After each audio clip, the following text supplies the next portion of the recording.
আবারও গাড়ি ও বাইকের মুখোমুখি সংঘর্ষে আহত বাইক চালক সহ দুজন। ঘটনা মেলাঘর ভগীরথ চৌমুহনী এলাকায়। সংবাদ সূত্রে জানা যায় TR07F7730 নম্বরের বাইকটি নির্মহল থেকেই আসার পথে ভগীরথ চৌমুহনী এলাকায় অপর দিক থেকে আসা TR07D0781 গাড়িটি সরাসরি বাইকে ধাক্কা মারলে বাইকে থাকা দুজন আরোহী ছিটকে পড়ে অল্প বিস্তর আহত হন। আহতদের দ্রুত নিয়ে আসা হয় মেলাঘর হাসপাতালে। আহতরা হলেন পূর্ণিমা দাস ও প্রেমজিৎ দেবনাথ, যাদের উভয়ের বাড়ি মেলাঘর থানাধীন খাস চৌমুহনী এলাকায়।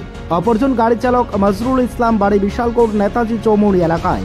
অকস্মাৎ এই ধরনের ঘটনায় হতবাক হয়ে পড়েন উপস্থিত জনতারা। প্রশ্ন উঠেছে, অনিয়ন্ত্রিত যান চালকদের জন্য আর কত এমন ধরনের দুর্ঘটনা ঘটবে? Bureau report, Tripura TV.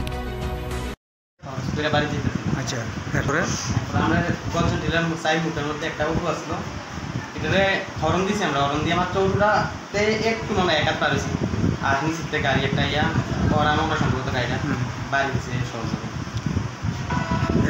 আহত হয়েছে দুইজন, তুমি অল্প? আমি অল্প, ও বেতা হয়েছে।